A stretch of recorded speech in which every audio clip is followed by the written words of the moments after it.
Hi, this is Brent, and I just wanted to mention at the top of this episode that my new stand-up special, Popular Culture, is coming out on May 21st. That's next week, and it'll be available at 8 a.m. That's when the premiere is. But you don't have to see that 8 a.m. Pacific time, but you don't have to see it at that time. You can see it whenever you want, but if you want, that's when it will be released. 8 a.m. Pacific time on May 21st. That's Wednesday. And I just want to push that, and you should go see it, and try to see it on that day at least, maybe in the evening, get back from work or whatever. Kick back, relax, maybe just put your trunks on and maybe kind of massage your thighs and just, watch the special and have some laughs. Popular Culture, just look it up. You'll find it. Brent Weinbach. It's on YouTube. Did I mention that? So you just find it on YouTube, or you can find it at youtube.com/Brent Weinbach. Also, this is really for anybody who's listening to this in the morning on Patreon, but tonight in Austin, if you're in the Austin area, I'm doing a show at the Creek in the Cave. It's at 8 or 8:30 p.m. You can find the details on the website for Creek in the Cave, and that's happening. It was one show in Austin, and again, you're probably not going to even hear this in time, but if you are listening to this on Wednesday morning, that's happening tonight, May 14th. Okay, that's about it. Now let's get into this jerky ad. This episode of the Poundcast is in part brought to you by Louisville Vegan Jerky Company. They make Louisville Vegan Jerky.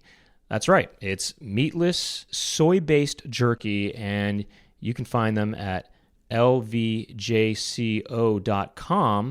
And they have lots of different flavors you can choose from, such as buffalo hot wing, pepperoni pizza, smoky Carolina barbecue, and they have limited edition small batch flavors such as Nashville hot chicken, cheddar jalapeno popper, and honey glazed ham. And get this, 10% of sales of this flavor go to the Dare to Care Food Bank, which has been helping out families in Kentucky for the past 55 years. So if you order on the website and use the code word Poundcast, you get 20% off your order. Now, this stuff is bagged in the United States. It has a shelf life of 9 months, and you don't have to order it online. If you want to order it in person at stores, you can find it at places like Whole Foods and Sprouts. And just check out their website, lvjco.com. Once again, use the code word Poundcast and get 20% off your order.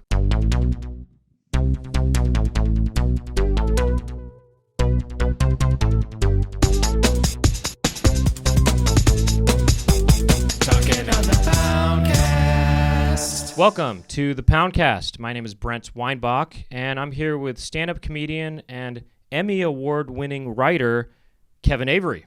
Hey, how are you? I don't know why I'm waving. You're right. You see hi. me. We've done this. Over here. Over here. Kevin is a, I don't know, I've known Kevin a long time. I mean, basically since I started comedy. He's been doing comedy longer, but I feel like you were, in my mind, a big deal when I started in San Francisco, because for a number of reasons. For one, you brought a towel on stage. Here we go. And towel that talk made me think you were, this guy's pro. He's got a towel, So the first time I hung out at the local club that we kind of all started at. Right. I watched the showcase, and you closed it out, which already makes it seem like you're a heavy hitter. You're closing out the showcase. Yeah. And you brought up a towel, and I just thought, okay, this guy's got a towel. He must get into it. He must perform to such a degree that he needs to wipe off a little bit. Yeah. Right? Dab. So just do a little dab. So and to me, that just seemed like an indication that you were, a powerhouse. And that you were also professional to know that you need to bring a towel on stage or whatever. Yeah. Now you understand different. No, I actually still think. And then you were talking about in your act that you've been flying a lot. You were talking about airplane stuff, and it made me think, oh, this guy's all over the place. He's like touring all over, and he's flying. All the popular airplane bits. When I first became aware of you, which was when I became aware of all the comics in the Bay Area at that time, I thought you were kind of unattainable. So we used to put on these little shows of ours, these independent shows, right? And my crew, yeah. And I remember telling somebody, well, there's no way you can get Kevin Avery, it was like this thing of guy right across town in San Francisco. We just thought we couldn't get you, like I thought that, oh, he's too big for this, or something like that, And then there was this one day when all of a sudden I saw you at an open mic, and I thought, what the hell are you doing here? Yeah. Yeah. Never but stop, I guess you hadn't been doing comedy, I guess, that much longer, maybe 5 years or something, That's the wild thing is when you realize how, like, I probably felt like I'd been doing it a long time. Anyone who's been doing it for 5 years feels like you've been doing it a long time. Yeah. And then you look back later when you go that, like, I feel like 5-year Kevin was still kind of a baby in comedy. If I was still bringing a towel on stage, Brent, that was because I think it was cool. Well, there were two things happening there. One, I was very physical, especially when I first started. Actually, I was going to ask you about the physical stuff. Yeah. Yeah, and I probably hadn't learned how to breathe or pace myself or anything. So I was just up there sweating, and so I always. But then, like, also, I think I just took it for like, yeah, you always bring the towel, and eventually I remember having it on stage and looking at it, and I hadn't touched it and being like, why is this here? Why am I bringing to this look like up a here pro? All the time? I think I was like, well, I don't want to be up there sweating and not have anything. At some point I realized this is silly to bring this up here. I never thought it was silly, by the way. I just thought it looked like you gave it your all. I did use it. Yeah. I definitely did use it. I think the more eventually as I got more and more comfortable, I didn't bring it up there because I was like, oh, I don't need this. But I really did you get less physical? Did you get less physical? Yeah, I would say even now I'm like less. You're less physical now. Physical than I was. I don't know what. Does that have to do with? Well, I was wondering actually, because you've done a lot of work in writing for TV shows, and as somebody who was so physical in your performance, right? Is that something you thought you would? That's like the path that you would kind of ultimately take, is doing a lot of writing, or, I guess when I think of physical comedians, and I myself can get pretty physical on stage, right? Or I did at least, and I never brought the towel. I should have though, because I got sweaty on stage. Just I mean, I'd be pretty soaked after certain shows because there were certain bits where I was really getting physical. But yeah, you were. I mean, you were very active on stage. I think we were physical in very different ways. Well, but you used definitely a lot of physicality, a lot of performance. Yeah, well, I was definitely. I mean, there were certain bits. There were 2 bits back to back. If I was doing a full hour, right? There were 2 bits. The 2 closing bits were really physical bits. You know, and I was just moving my whole body around a lot. Yeah. And if I hadn't done those bits in a while, I was out of breath. After those bits. Oh, I had the yeah. I actually thought to myself, maybe I should be more like Kevin and I should get a towel, because I would, after those shows, my whole undershirt would be just completely wet. You know? I mean, it's just completely fully soaked. I would, in those early days, I would bring a change of undershirts. Yeah, I should have been doing that, actually. It was probably nasty of me not felt to, gross actually. Yeah. To come off stage. That'd be funny if there was a shower. You ever use the shower at Cobb's after a show? I remember the show. No, oh, wait. I think I don't know. I feel like it was always like gross. Like no one ever really. I think some people did use the shower. Yeah. Certain headliners that were at Cobb's, I think. I feel like one time maybe I did, but it would have been like I had had just come from like traveling somewhere.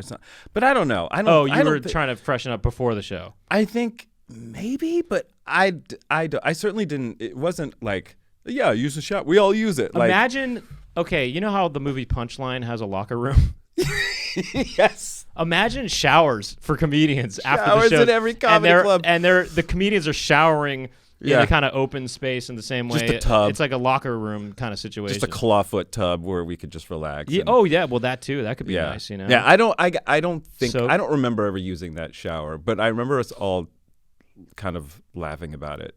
Oh, that there was weird a shower that there? It was there. I'm sure. And I do remember somebody used it, but it wasn't any of our regular crew. Yeah.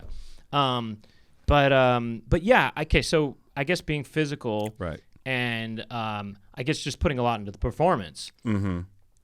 that makes me think that you like performing more, yes. right? I mean, like, I do. How did you? Is that so? What were you thinking about? Oh, I want to be a writer. I want to be, running shows and stuff or whatever. Right.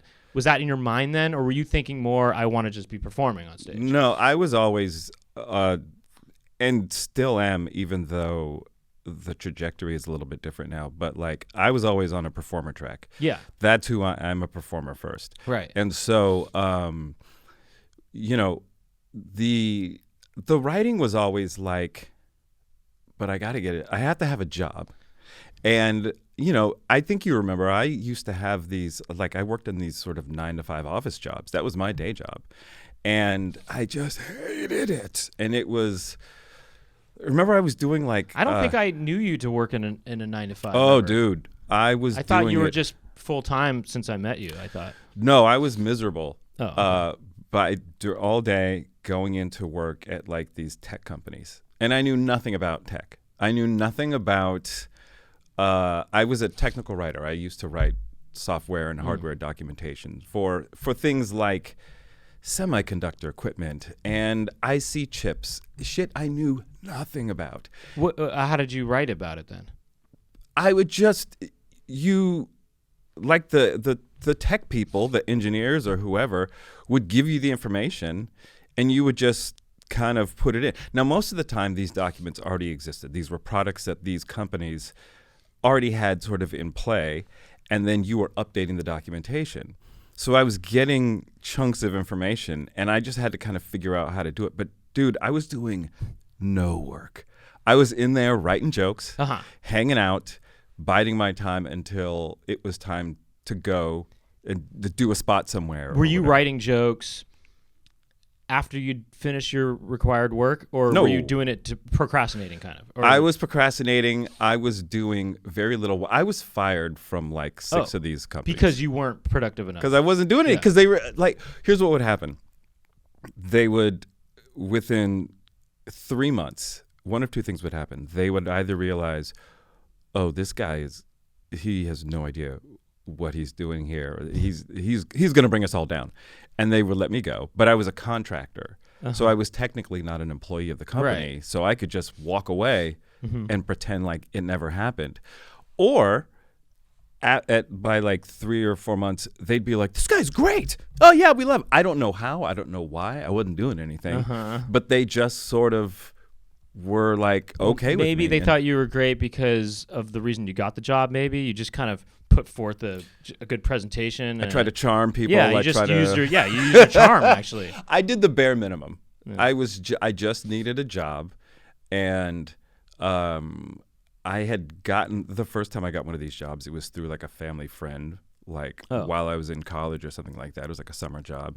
So while everyone else was working at like, freaking Del Taco or some other restaurant somewhere, or doing some retail job at the mall over the summer, I was going into work.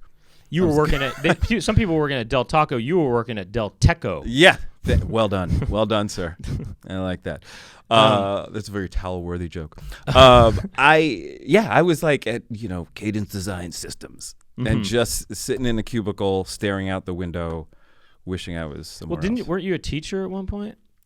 I did teach. I was like. Were you a substitute teacher? I was or a were you, sub, and then I also you at one point full-time. I taught like one summer at like San Jose State for like their upward bound English program. Oh, So wait. high school kids. Oh. It was essentially summer school. Oh, but it was for It was like a kids college on track prep. to college or something. Yeah, it was like a college prep Yeah, class. uh-huh. This was like I think some kind of composition class, or maybe it was creative writing even. I don't know. But I did that, and I was young and probably had no business, because I didn't know anything. I was like in my early 20s. Sure. That's when I substitute taught too. Yeah, but you don't know shit. You know barely more than the kids you're teaching. I mean, Well, I could have been a decent teacher. No, I mean you probably know a little more than some of these some of my True. kids I taught. I mean, I think I probably knew a little more. Uh-huh. I mean, there was some slackers, but a little bit, but like barely. I You're mean, just it trying is to get your own crazy shit to think together. of how close in age you Yes. are to those kids. Some of those Yeah. kids. I mean, the seniors. I mean, you're just several years older. I mean, had that's- a bit about like blending into Right. with the kids and stuff like that. Oh And yeah, no, it was easily very when I weird. used to substitute teach. I remember I was doing a. Sorry if I've said this before, but I was on. Not to you, I'm telling them. No, I got And if you're listening to this, you don't even know what I'm talking about. I was pointing at the camera apologies. just now. Apologies all around. I was subbing a PE class, so I wore shorts that day, and I guess that made me look kind of younger. Yeah. And I remember I started taking roll, and they were all surprised because they thought, "Oh, you're the sub? I thought Yeah. you were the new kid." Yeah. they thought I was the new kid. Yeah, that's how I broke up a fight one time between these two girls. Oh my gosh! And it was like And my you're the one who got in trouble. first day. Yeah, I got detention, and but it was like my first. I had done it before, and then I had been away for a little while, and it was my first day back with the new sort of crop of, I guess, freshmen or whatever. And I break up these two girls fighting in the hall, and then either later that day or the next day, I had one of their classes. Oh, yeah. And they're all waiting in there, and then I go to the front like, "Hey, I'm Mr. Avery," and I could see it on the girls because she was talking shit to me in the hallway Oh, really? while I was trying to break her up. Like, who the fuck are you? They yelled at me. And I was like, "Just go," and then I could see it on her face when I walked into her class and announced who I was. She was just like, "Oh boy, what have I done?" So yeah, it was a very. So she weird. thought you were a kid when you broke it up, or she Yeah, thought she you were thought a I was student. some random. I don't know who the hell she thought I was. I mean, she'd never seen me before. Yeah. So I don't know, but she. Did was you like, have any crazy sub stories? Not really. That was Where it. did you do it? In nothing- Palo Alto or something like that? Yeah, at St. Francis High School, where I went to school. Oh, you So- substitute taught at your high school? Yes. Whoa, that's Yeah. kind of Because that's I interesting. I was looking for a job. This was probably right out of college. And you went to college in Alabama, right, or I something? went to like college in Alabama. I went Right. to Tuskegee University in Uh-huh. Alabama. And so I was like looking for just some kind of job that wasn't a tech job. I'd found a job at a movie theater, and my parents talked me out of going to that job. But they just said you have a degree. Yeah, dude, they did that thing where they were like, look, I was a terrible student all my life. Really? Even in college? Oh, yeah, I didn't. Really? Dude, I was not there. It's interesting because you to me seem, I guess because you do a lot of writing, you seem like a pretty diligent worker. Yeah, on the something. shit I wanted to do, Yeah, the but stuff I you did wanna do, of homework. course, yeah. To me, it was like always nuts that, like, I couldn't believe these other kids were doing the work that would go home and do that homework and bring it back. Like, I was like, you did that? Why? Oh wow! Like, what do you? I did it. You don't have to do that. I There did are it. more of us. We can take them. There are more of us than there are of them. Like, what do we? We what don't are have doing? to do this. Yeah, that's man, funny. I That's was- not, we don't have to do this. There's only one teacher. Yeah. There's 30 of us. Let's go. Yeah, I did every assignment. I did every single problem, even though I could see that. the math teacher that when I took calculus in high school, and when he didn't realize how long these problems took. And because one problem would be a whole page. There were these really long function problems or Right, whatever right. for calculus, and he gave us way more work than he should have. And Yeah. I don't think realized it. And I would spend hours on the assignment, you know? Yeah, It was pointless. I wanted to be home watching TV. Sure. Or writing Homework sucks. stuff. Yeah, Homework sucked. sucks. I didn't like paying attention. I mean, was look, bored school with is cool. It's fun to learn. Like I think hanging it's out. cool. It's cool to learn. But the thing that sucks about school is the homework part.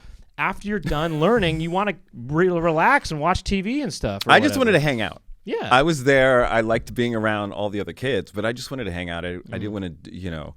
I was happy to learn, but you know, I mean, yes. I just don't want to have to do extra work after that. You know? had the right attitude. It just, you know, learning is fun.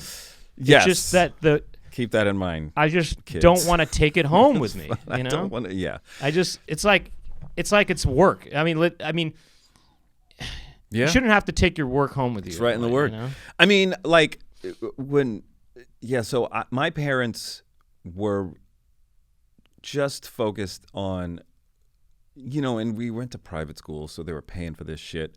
And so I was just kind of throwing away their money. And so once I actually got through all of it, they were like, we did it. All he has to do now is get a job. And then I come home and I'm like, guys, I'm working at the Centuries in Cupertino. Was it you know, selling popcorn or something, or just probably would have been. taking It would have tickets? been. Look, dude. I had been looking for a job. I couldn't find one. I went to the movies one afternoon. I walk in, and I'm like, I got a little time before my movie starts. Maybe I'll apply for a job here. I like going to the movies. Yeah. I like being at the movie theater, and I submitted, and I whatever did the thing. I think I went to the movie and came back out and had my interview. And the manager looked at my resume, and it was filled with tech positions, like where I'd worked over the summer. Do you remember the movie? I think this is wrong, but it could have been Star Trek, the Undiscovered Generation? Country. Oh, okay. Or it could have been Generations? No, it was either that or like Dead Poet Society. For whatever reason, I have those movies. Hold on a second. But Dead Poet Society, I might have 89? been still in 89? No, that's too. Okay, yeah, That seems that's a little early, Yeah, right? yeah. I think it was the Star Trek one. I think it was one of those Star Trek movies. I can't think remember Dead what. Poet Society is 89, I think. I think you're right. But yeah, I don't think I was. But it must have been older. a Star Trek movie that was with the Next Generation, right? You might be right. Because I think the fifth and final original cast movie was The Final Frontier, Generation. which was 1990, I think. Yeah. Unless yeah, 1990 is right, but I don't know. I don't know. No, that couldn't have been. That absolutely can't be right. But I could be way off altogether. Mm-hmm. I'm just, I went to a lot of movies there. But when I went into the interview, she was looking at the resume like, what are you doing here? She sees all these tech companies. She's like, what is this? She said, look, I talked to your parents earlier. Yeah. And we all agree yeah. we don't know why you would want to work here. Yeah. So, but they hired me, and she was like, all right, well, you start either later that night or really? the next day. And I came home and I was like, guys, I did it. I got a job. And they were all excited. Where? And I go, the movie theater, Century 22 over at and they were just like, what? And they talked me out of it. And they were probably right. They were like, the money you're going to make is going to, it's going to just it's not going to pay for the gas that you were going to, So they talked me out of that shit. And then I couldn't, I tried to call to tell them I wanted to not accept the job. But the number they gave me was the frickin' movie theater record or whatever. Yeah, something so like that. I'm calling thinking I'm going to get a hold of the management, and they're like, welcome to Century 22. It was yeah. like that thing, and I was like, all right, well. So 3 or 4 days later, I get a call from the theater, and they're like, are you coming into work? And I was like, gosh. nah, man. So Oh, gosh, yeah. yeah. And you say, well, I tried to call you guys, but I just was getting the recording, and I just... Yeah. What else could I tell them? You know what you should have done is you should have made a recording of your own so that when they called you, you picked up and said, hi, you've reached Kevin Avery. Damn it. I won't be able to work at your establishment, but I wish you the best. Or something like that. I really believe That would have been the best course of action. And You I could have wish actually I'd made it known generic back like then. that too, so that it could work for other jobs. For too. any Yeah. job. Yeah. I won't be working at your establishment, but I appreciate Yeah. the opportunity. This is Kevin. I quit. Thank you for calling Kevin Avery. Dude, you do that very well. And that's No. a solid impression No, of me quitting a job. Have you? Yeah, maybe. Yeah. Yeah. So, But to answer your original question, I always I was trying to find a writing job so that I didn't have to do the office job, the tech writing thing anymore, because I was miserable doing that, and it was hell, and it was just like being the dumbest person in the room because you're so out of your element. And I would sit in these meetings and just have to act like I knew what was going on. wait, what? In the tech writing. In the tech writing. In the Okay, tech writing yeah. jobs. And yeah, so I was just desperate to have something else that was creative. And I did like writing. You do, yeah. Yeah, but I was like, this is my way to get out of doing that. Right. Do you ever try to write yourself into stuff? Yeah, Oh, all you the do? time. Okay, I yeah. did it on the Great North. I wrote a little guy for myself who pops up now and then, Jarvis Dufresne. Okay, good. Yeah. Yeah. But yeah, anything I do, even if it's like, I like with the Great North, I was pretty straightforward about. I wrote this guy and then I was like, oh, I can do this, or whatever. Then there's stuff that I've done where I'm like, I'm gonna write this character knowing that I can maybe read for this person, or and a lot. But what ends up usually happening is like, Do you have to read too for someone for something that you wrote? not always. No, not always, but sometimes, yeah. Sometimes that you're pitching yourself and they're like, well, we could get so and so we'll have you go in and do it. Like with the Jarvis character, I was just like, hey, can I? And they're like, all right. But they also know I was an actor, and so they and it's easy enough to just have me go down the hall, get in the booth, and do the thing. So another thought I had about you around the time I met you is that you always have a lot of friends that are women. Oh, Jesus, Brent. Here we go. And what's up with that? I mean, no, it just seems like, and not in a, I guess when I say that, I don't mean, you seem like you have a lot of friends who are women, right, and not in a way that's gay or something. I mean, in a way that's what? No, I mean, like, not like, oh, you're the gay friend or something. You're not. He's not gay. Kevin's not gay. I'm saying you seem like you had a lot of friends that are women in a way that it seemed like a lot of women like you. Okay, this feels like a trap. It's not a trap, but I'm trying to figure out what it is. It's, I guess. Do you date a lot? I mean, what's your situation? I mean, were you, I guess, okay, this is what I think I'm trying to ask is that, did you have a lot of friends that were women because you were interested in them, or you just like to be friends with women? Probably both. Okay. I think that's what any guy who does, like, yeah, I don't know. Probably a little bit. Probably I mean, both. there were a lot of women that, I'm trying to think of all these. Where do you meet all these women? Where did Around you meet? same places you were meeting. No. We knew all the at same shows like and people at You're saying shows? Well, like we all worked with staff in these clubs, and and so like okay, which I guess so. it wasn't like I wasn't running around dating staff at the clubs really, but like I remember at one point I lived around the corner from Cobb's, and one On night Van Ness? yeah. And like Kamau called me, W. Kamau Bell, called me and was like, what are you doing? United Shades of America on CNN. Exactly, totally biased. Which you were the head writer on? Yeah. But he hit me up one night. I wasn't. He had a spot at Cobb's. I did not. I was at home. And then I was literally getting ready to go to bed, and my phone rings, and he's like, "What are you doing?" I was like, "Oh, I'm just going to bed." He's like, "Nah, we're all coming over."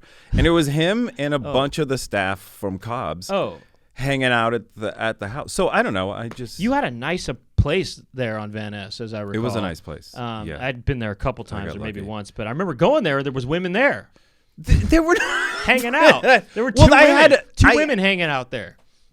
They were probably. It was probably my roommate and her friend. Oh, okay. Yes. Okay. Maybe that's yes. where I get this whole perception from, is maybe because I mistakenly thought I didn't realize you had roommates. Well, I had I had a place in the Richmond where and I had several female roommates there. One of them left, and then another woman moved in, and so yeah, I don't know. But okay, so in my mind, I go there and I just see, and I feel like I see you with women. And then you have these two women at that place, and I thought, oh, they're just there. And I guess for some reason didn't occur to me that they were your roommates. I guess. Yeah. Okay. She lived there. I don't know what Okay. Uh-huh. But it seems like, did you meet a lot of women at shows and stuff?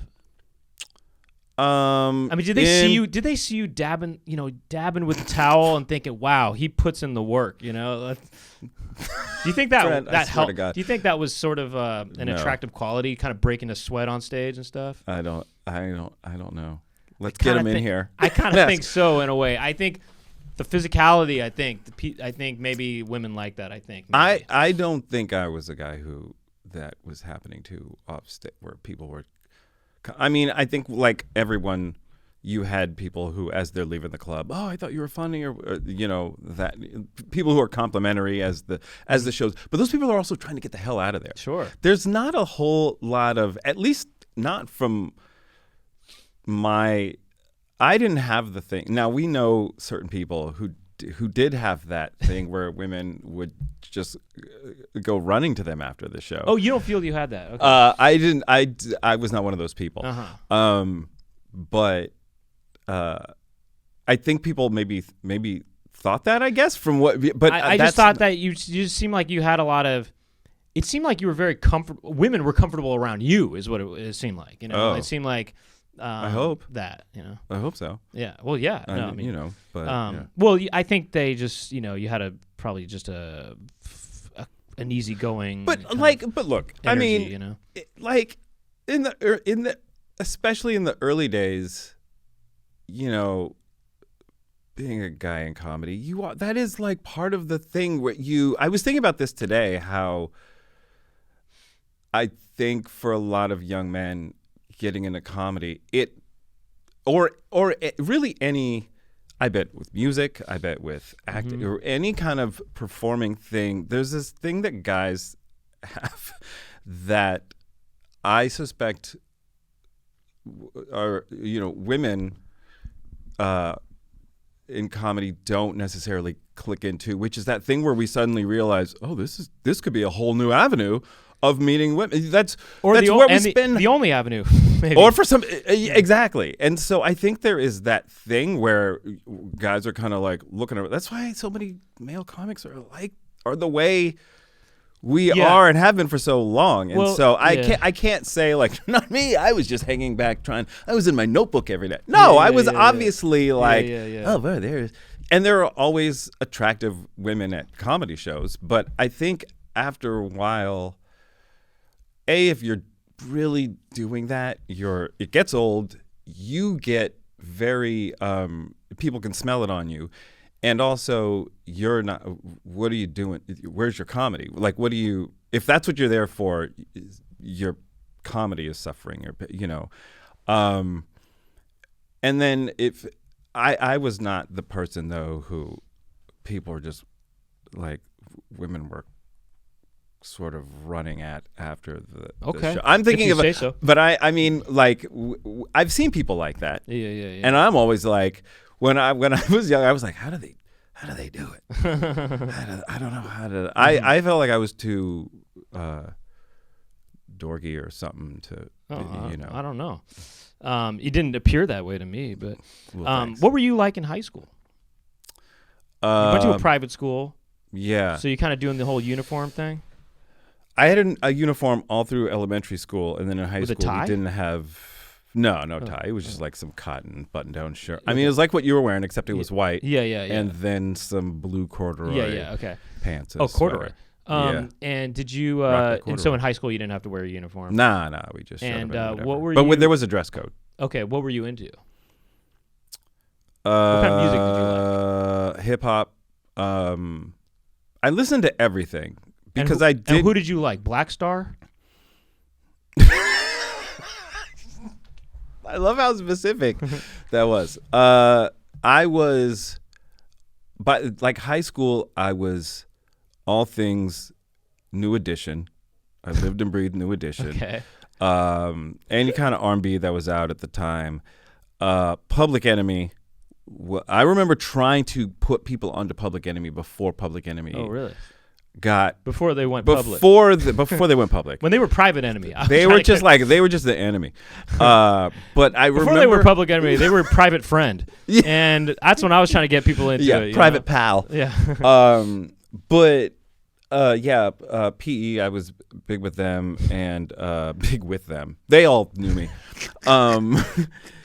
Who else? I was I don't know. I kind of dabbled in a lot of stuff though, because I had this weird, like, going to St. Christopher's was the elementary school. It was like my first through 8th grade. And it was all white kids, and then like me and my brother, and occasionally a couple other like black kids throughout the school. But me and Brian were like the only ones. And so there was this constant thing of like, what am I supposed to be listening to? Oh, really? Yeah. And I didn't know what to listen to because you felt like some sort of cultural... Yeah, a little bit like an identity crisis almost. Something, yeah. It was like, yeah. it was, the way I've always put it is like, I knew I was different, but I felt the same. And so it was like I'd be listening to R&B, and I was into the stuff that I was into. And if kids at your school weren't listening to R&B or whatever, where were you getting that from? Just I mean, they were just talking about what they were into. Like, where was I getting? Oh, if you were listening to stuff they weren't listening to, whatever was on the radio. Where were you picking it up? So whatever was on the we knew. Okay, this station is like hip hop and R&B. This station is the rock station. And so I would just switch back. I would go through different phases of like, all right, I'm listening to. Did you ever listen to music that you felt wasn't for you, but you did it anyway because you felt like your friends were? That's what your friends were into and stuff. It wasn't that it wasn't for me, but I was like, I should be up on what this is. I think that's what it was. I just know that there were times when I was like, I've just been listening to like all like rock shit, right? And then there were times when it's like I've only been listening to like hip hop and R&B. By the time I got to high school, it was all starting to, what people listened to was all starting to cross over and be together. And so it was, and also there's pop in the middle, where we're all sort of taking that in as we, so yeah, but in high school I was just like, I was listening to whatever was out there that was popular. Okay. So a lot, but then like, yeah, I had my hip, like, Eric B. and Rakim, I listened to them constantly. I used to rock a lot of Ice-T, a lot of, and I wasn't that big a West Coast hip hop person at first. But yeah, because I was rapping in high school. Oh, you I did? taught myself how to freestyle. Oh, so really? I spent all my time in class writing rhymes. I was one of those dudes walking through the hallway. To stand up was writing rap. Yeah. And were they funny? Were they kind of bag? Did they bag on people? No, it was all what rap was back then, which is like, I'm the greatest. I do this. I have all this money. So they were just self-boasting instead of other people. They were lies, Brent. They were lies. No, it was me. I wrote a rhyme. I remember in the rhyme I described all the cars that I had. and which ones were they? It was You had a Lamborghini? No, it was. I'm trying to remember the line. Or were they? Was it real? And it was. I say, I've got a Toyota Camry. It should have been. That's how. But back then, everyone was. It was all very braggadocious. It was all. I remember it was like. I had all these cars, and then describing that I had a. Oh God, this goes right back to the towel. I had each car had its own towel, rag, separate silk rag. That's so funny. That's really funny. It was the Rolls, the something, the limo, and the Jag. Each one I polish with its own silk rag or something like that. Yeah. Something very like early hip hop. That's funny. Each car gets its own rag. Each car gets its own rag, man. Why wouldn't it? I mean, that's how you imagine when you're a kid. You imagine like a super rich, so you had a Jaguar person live. In the rap. You had a Jaguar, a Rolls Royce, and a limousine. Limo. It was the Rolls. There was the fourth car that I can't remember. It's got to be. It probably was a Mercedes. The Rolls, Mercedes, the limo, or the Jag. Okay. Each one I polish with its own silk rag. Yeah, man. I was the rags different color? They would have had to have been. Come on. Color to match. How do you don't want to mix up your rags? Yeah. For each car, right? They need to be. Right, You're gonna polish the Rolls Royce rag. You use the Rolls Royce rag on the Mercedes rag? No, come on. Right. You gotta. What are we doing? They gotta here, be Brent? color coordinated. Yeah. So, what was your style like in high school? What were you wearing? I know that at one point you had a silver jacket. But that was later, though. Silver jacket. That was later, though. I rocked the silver jackets when I was a full-grown adult doing stand-up comedy. I can tell you, it was very much. It was a precursor to all that shit. It was like. Chess King fashion. Do you remember Chess King? No. Chess King was an old men's store that was where all it was like the hippest of it was like the silky shirts, but they were all like rayon it was like cheap silky shirts. It was like cheap quote unquote high end fashion, and so actually that's when I bought my first silver jacket. Dude, I wasn't walking around like that all day, all the time. But like I would try to, like at St. Francis, I had a dress code, so I had to. The dress code said no silver clothes. No silver clothes. That was their only dress code. But I had like regular just whatever pants. I don't think you could wear jeans in my high school. At first, I think they maybe eventually changed that, but then you just had to have like a collared shirt. So I was sort of dressing like some. I guess when you were off. When you weren't at school, what would you wear? I would. You wore? Did you? A lot of sweats. A lot of like hip hop. It was hip hop inspired clothing. Yes. Okay. Yeah. Mm-hmm. And then like. You wore jumpsuits and stuff. Yeah. Eventually, I rocked the denim jumpsuit. A lot of bright colors. I got to neon. Yeah, there was like the cross colors thing was about to happen, so it was I had a pair of like orange or yellow jeans. Did you wear your stuff backwards? I never did that. No, that was a very short-lived trend. I think when people did that shit, it was so obvious where it came from. You were just like, come on, dude, try to find you ain't Chris or Cross, so stop it. You know what's crazy about Criss Cross? Both of their names are actually Chris, or were. Were one of them is passed away. Yeah, rest in peace. But they're both named Chris, and you know what's also crazy? What? Kid and Play are both named Chris. Oh shit! All four. They're all these two popular duos of the time were all Chris. What's insane is that with the success of House Party, and the success of Criss Cross and Jump, because that was a monster of a song. No Hollywood exec said, let's get these two together and make a movie. For Criss Cross. Criss Cross and Kid and Play. Like some you sort of mean thing. All four of them together in a movie, yeah. Or why did There's something how there. come there wasn't a Criss Cross movie, just them? Sure. They might have been too they might have been like, we're not here for that. Although I can't imagine when they were doing it in the 90s, they wouldn't have been we'll jump on board. Kid, they were teenagers. Yeah. I mean, how would they not want to do a movie? Meth and Red did it.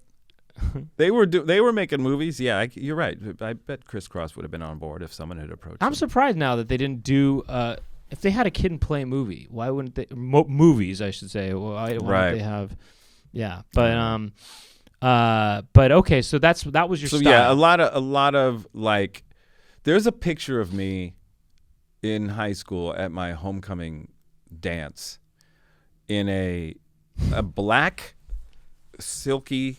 I say silky, but it was black. It was one of those. It was like a black shirt with black Chinese writing on it. Oh wow! You know, as you did back then. A silver jacket that's like got a waiter. It's like the waiter cut jacket, so it came up to really? because also yes, Oh my we were God. coming out of an era where I don't think it was on anymore, but it was fashion was very inspired by Miami Vice, and then like a pink bolo tie. Oh wow! Yeah, with This the little like a crystal in the middle that was just a big old piece. Wow, of this glass. is such a what a yeah. bold outfit. That And that's prom? That was like for homecoming. And what was your dance or something. what was your date wearing? You know, I went alone. Oh, it you was went just like alone. a day. It wasn't like a date thing Okay. necessarily. No, I just Yeah. was thinking. I was wondering if your date matched in some kind of way where she was wearing, you know, I don't know, maybe 3 tutus or something, or like No. silver tutus. No, I think I probably was the flashiest one. Oh, there. you were? Okay. Were you? But I don't know though. Were you a popular kid in high school? I mean, I was one of a handful of black people, so everyone just kind of knew who I was. I guess. But were I you wasn't one of pretty- the popular kids. No, really? No. I had like my group I guess of friends. what I mean is, were you charismatic in high school? Were you Enough, but I wasn't part of the cool group that really? everyone wanted to be a part. Oh, really? No. I wasn't like, I think I'm into nerdy shit now. Yeah. And I always have been, but I think people think that meant I was a nerd in high school, and I absolutely was not. I did sports. I played football for a little bit. I you did played track. football? Very briefly. Like 1 year I did football, and then a couple of years of track and stuff, and yeah, all the nerd shit. I wasn't hiding it, but I knew I wasn't a guy that was going to sit around and constantly talk about Star Wars and Dungeons and Dragons. Even if I was into it, I was like, these people aren't here for that. Right. Like they don't they don't want to talk about that. I had those friends I could talk to that shit about. Now, but when you went to college, that was a pretty different environment, right? yeah. Was that a All kind of black? like a culture shock to you in a way, or what? Yes, but yes and no. I mean, like, one of the reasons why I liked it is because it was so different from where I was. Yeah. Just, California, Alabama, being in an all black, college versus growing up in all white schools. So, I was really into it. Yeah. And I had I was having the time of my life, to my academic detriment. I was an English major who took 5 years to get out of college. Oh, so did you? like, yeah, I was fucking around. I mean, it was all about like acting, doing theater and music. And so, did you continue to do rap stuff in college? yeah. Uh-huh. Yeah. Were you And then also in a group? I joined the group, but we were like a singing group. And so what do you mean a singing group? Just songs, like just like an acapella kind of yeah, group? like I was writing songs, I was writing music, and we It was were an what kind of we could sing a cappella. Okay, but it wasn't necessarily acapella. But no, we were like producing our music and recording stuff. What's the style? What was the style? It was R&B, but it was like we were very much were you in a sort of Boys II Men-esque type of group? Yeah, we were like an R&B singing group. You would call it a boy band now, but Oh, yeah, really? we were, Okay, yeah. I don't think the term boy band even existed then. Sure, no, right. Because it is just coming to fruition because New Kids on the Block New had Kids on the already Block been and out. New Edition. When New Edition came around, nobody was calling them a boy band, but mostly black people were listening to New Edition. White kids were like, they were popular and they had some huge hits, but New Edition's white audience was nowhere near say New Kids on the Block or Backstreet Boy. For a lot of young white people, New Kids on the Block was the introduction to 5 guys singing harmony on stage and dancing. That's why they called it that. They were like, "What? This is crazy! It's like a band of it's like a boy band," and that's kind of where that came out of. Because no one called the Temptations a boy band or the Four Tops or the Jacksons. Why were that was not a thing? Yeah, why not? I guess because it was not it was or like all new for the Letterman, white kids. or the 4 Freshmen. They were all doo-wop like groups or groups or singing groups or whatever. Did you? So you said you had some sort of identity crisis kind of thing, and when you were growing up in Palo Alto or wherever, did you? When you went to college, how did that change? Or how did that?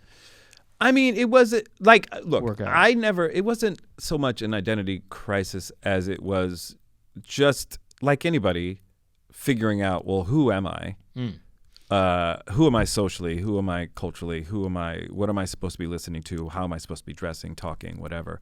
And so, I did have black friends, just not in my schools. And so it was sort of an adjustment. I think you had a bit about that, about your parents wanted you to. I don't know, they put you in some program. Put me in Jack and Jill, which was like a black youth group. Right. Okay. And so I was part of that. So I was around black people growing up, but I just wasn't with them day in and day out, like I was with these white kids. So it was always this sort of back and forth kind of culture shift, code switching, whatever. When I got to Tuskegee, though, it wasn't like oh shit, this is what am I got? The great thing about Tuskegee was that I could just go there, and very quickly I realized I could just be who I am, and that's enough. And that's because it's all black people, and it's so many different types of, it's coming from people from Brooklyn, people from California, people from the Bay Area in California, people from LA, people from the Midwest, Florida, wherever the hell.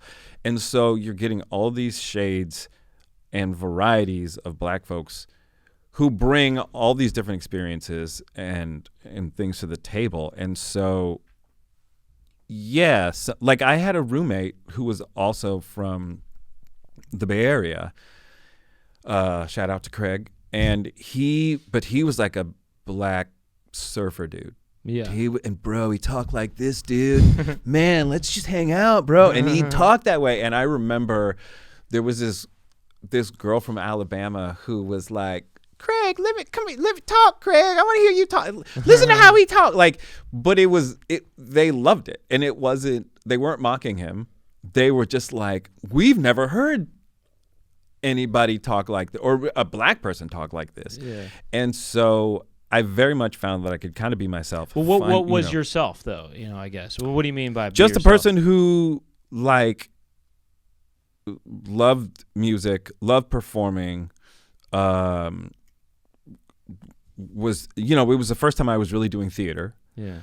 So I was all about that. And then I was really writing music too. I was doing a lot of that. Do you feel like it was a time when you just weren't even thinking about your identity? Is that sort of like it was something? So thinking about identity was something that you always dealt with growing up. Yeah. And then in college, it was something it was something you didn't have to think about. I had to be conscious of it growing up. And sometimes even when I would forget about it, it was thrown in my face. So an example, one day I was sitting in the 7th grade. I'm in 7th grade, we're sitting in class, and me and a group of boys from class were looking at some magazine, some music magazine, Playboy, or something like that. Or something. Sure, Playboy, right there in class. But no, it was one of those like teen music magazines. And we're flipping through, and it's like 11 or 12-year-olds, and looking at the women we thought were hot in the thing and pointing at and I can't remember what. Now it's me and it's all these white kids. And we're all just huddled around this magazine. No one's really saying anything. One guy's flipping the pages, and then people occasionally call out like, "Oh yeah, she's hot. oh, I would totally get with her. I would totally get with her, you know. And just so we can just paint the picture a little bit. Who are some of these women in there? Or I cannot remember who. I just remember it fell on Sheila E. Oh, okay. Drummer and played with Prince. Sheila E. Look her up. Otherwise known as Sheila Escovedo. There you go. Whose dad is Pete Escovedo, who had a club in Berkeley called Mr. E's, which I used to. Oh, shit, that's right. I worked as a pianist at that club. I think I performed. I think I was doing a show there, and I saw you there on the piano one night. No. Really? Yes. What do you mean you were doing a show there? I was doing stand-up. I don't think so. There wasn't. That place turned into another venue at a certain point. Okay. And Louis actually put on some shows there, I think. I think they changed it to the Down Low, but it was Mr. E's at one point. I just remember doing a show somewhere and showing up and seeing you, like, before the show was going to, and you were there doing on the piano. And it was a club in the East Bay. Oh, really? Yes. I don't know. Maybe. Yeah. Maybe. But anyway, I used to do happy hour piano there at Mr. E's and stuff. All right. Shout out to Mr. E's. And yeah, Sheila E. I went to her birthday there once. Oh, shit. Okay. Yeah, and Tony performed. What? Yeah. She played drums with him too. And yeah. That had to be insane. And they didn't look the way I remember them. You know, like I remember Tony was, you know, like this kind of clean cut group or whatever. Yeah. But they had these. And they kind of looked more kind of uniform in their style. This was more varied. You know, they were very funky at this time. Well, Tony, it kind of issued in that era of sort of a bridge to neo soul, and so they were a little less like groups like again going back to like New Edition was very uniform. Even Boys to Men kind of had a uniformity to them a little bit, but. Tony was kind of and there was a group Guy like this too, kind of the singing group, but they weren't like necessarily all doing the dance moves in unison and the choreography, and they didn't have the same outfits on and shit like that, and so yeah, they were kind of cool in that way that like we're just doing our music, and you know. I thought they seemed even more like their styles seemed even more diverse when I saw them at Sheila's birthday party. Is what I mean. Yeah. But, yeah. But anyway, it fell on. You guys are looking at. Oh these yeah, we're women. looking at. I was just curious about who are the popular women at the time. I that were in can't this even magazine, remember what other. Besides Sheila E. I guess. I'll never remember who they were. They were all white women. I can tell you that. Okay, and then there's a picture of Sheila E. Because he flips to Sheila E. And one of the guys goes, "Oh man, yeah, I would do whatever he said. I would blah blah blah with her. I would want, you know." And the kid who had the magazine in his hand went, "Dude, she's black." Really? And then they just all kept going as if nothing happened. I don't. Now, for all I know, there were a bunch of dudes in that group like, "Oh shit, do you remember that Kevin?" But the vibe was that business as usual. It wasn't even a big deal. So that's the kind of shit that was like, and I'm like, guys, I thought we were all just what are you talking about? Yeah. So I mean, it was that type of shit that I had the most sort of subtle but not subtle shit, and then. Going to a place like Tuskegee, where you just don't have to think about it. All you got to do is be you. Yeah. And it's good. Yeah. I remember talking to another comedian, A. Whitney Brown. Remember A. Whitney Brown? Mm-hmm. Yeah. He I was hanging out with him one night and he asked me about it, and he was like, "What was it like going there?" You know, we were having a similar conversation, and I was like, "Oh, it was cool." You know, he's like, "Yeah, but." He was the first person to sort of put it to me. He's like, "You know, I get up every day and I go outside, and as a white guy, it never occurs to me that I'm white, because he's saying that's just sort of the norm for me." He's like, "That had to be wild for you to have the same thing, get up, and it like." for maybe the first time in your life, it never occurs to you that you're black. That it never comes into play. You just get to go out there and be, because you're around a bunch of other people who are, like you, but also different, because they all have their own different interests and things that they love and do and chase, and So yeah, I was able to just kind of be me, but also be a guy who was. I didn't have to. I mean, look. When I first got there, there was that falling into like, what are the other people doing? What are the other kids doing here? What are the other? And I'll never forget. Like my first week or two at that school, we were all the crew that had sort of come together. We were a bunch of dudes. We were going to this party, and we were all meeting in one of their dorm rooms, and we're kind of getting dressed, last looks, whatever. You're looking in the mirror, you're thinking to yourself, "Oh, I'm looking Tony exactly. right now." Yeah, and fresh to death, and I was dressed in my little outfit, whatever I was wearing, and like this guy, Joe from Boston, he looks at me, and all these guys are dressed in like the baggy hammer pants. Oh yeah, like not too, but baggy, like the drop crotch pants. That's what they were called. And Joe in his looks at me, and I'm in like a pair of black pants that they weren't like Dockers or Slacker, but they were just these black pants. And he looks at me and he's like, "You ain't got no baggies, man?" And I'll never forget, I was like, holy shit, I don't have any bag. And the next day I went out and found a store and bought me some Cavaricci's, some $20 drop crotch pants from a store called Emerson's next to the Piggly Wiggly, and wore the Piggly hell out of those Wiggly. things. That's the yeah. So that was me. In the early days, you're trying to be like everybody. I had to sort of catch up a little bit with culture and style and shit, because we weren't doing that shit back at least not at St. Francis. But moving on, it was great to get to completely be myself, and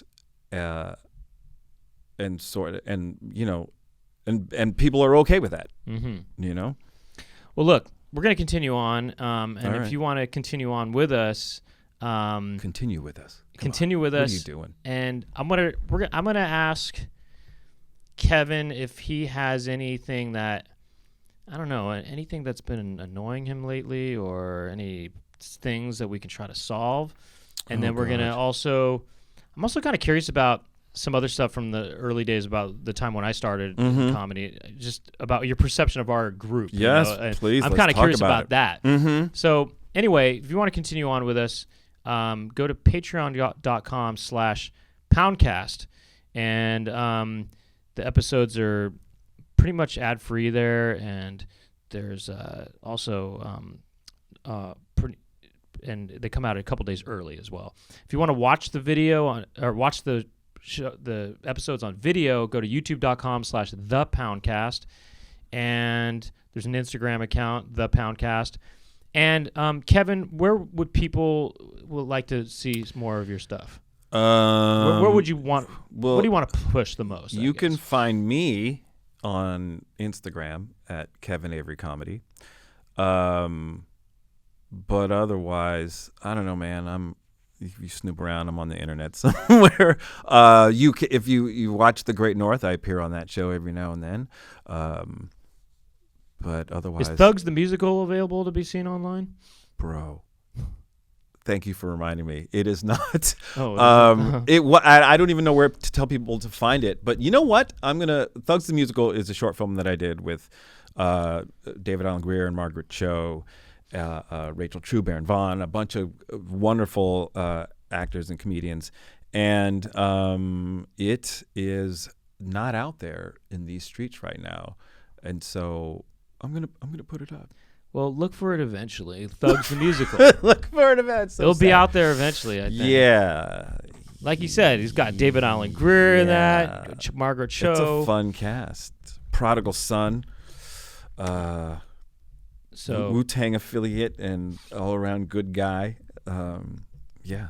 So yeah, want to give a thank you to Ben Stewart in the behind the boards. Thank you, Ben. And Jack Birch behind the other boards. Thank you, Jack. And I think that's about it. So if we don't see you in the Unzipped, that's what we call the extended part. Yeah, of but we're the gonna episode. see you, right? We'll see you We're gonna see next you in the Unzipped. next week. But thank you, Kevin Avery, Thank for you. joining me and Thanks talking for to having us me. and and all that. I'm Brent Weinbach. The show is the Poundcast. See you next time. Bye-bye.